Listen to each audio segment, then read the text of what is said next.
The descendants of King Tut, 70% of British men, 70% of Spanish men, and 60% of French men all belong to this genetic group? Yes, exactly. Yes, they share a common ancestor with these pharaohs. Well, talk about those common ancestors. Where were they from? Who were they exactly? We think they lived around the Black Sea or maybe in the Caucasus, but we don't know exactly where they lived. But this group was founded by one man who lived about 9,500 years ago in this area around the Black Sea, but we can't tell exactly at this point of time.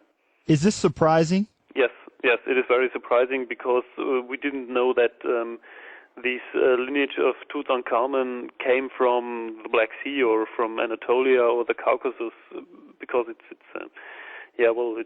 didn't came from Egypt. This was surprising for us, yes.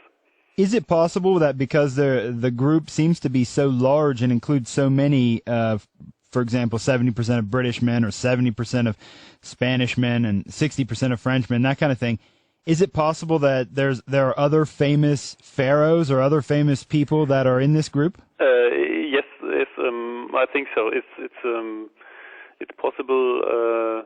Of course, yes. As it's very big group, we sure have some other royal lineages which belong to this haplogroup. Is it possible that it's even outside of the great Egyptian pharaohs and maybe other people? Yes. We know of the last Russian Tsar, Nicholas II. He also belonged to the same haplogroup. He's also one of the famous ones who belonged to this group. And what else is your research focusing in on now? Where do you take it from here? What happens next? Well,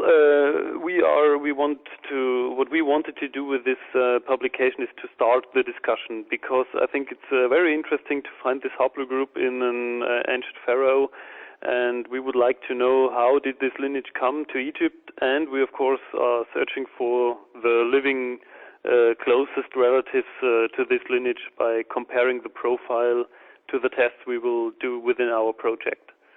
Well, we didn't mention the United States. I'm curious because a lot of the people in the United States, originally they've come from Europe. Mm-hmm. So have you studied the United States as well? Well, we often concentrate on the European countries because our the customers of DNA companies from the United States do also want to know which European country they came from. Most Americans from Europe have British or for example German ancestry, so Western European, and I think there's also many men live in the United States with this haplogroup. Well, thank you for chatting with me. Thank you too. That's Roman Schulz, the managing director of IGENA, the company studying the DNA of King Tut for the project. Are you a direct descendant of King Tut? You can find out more at our website, worldradio.ch.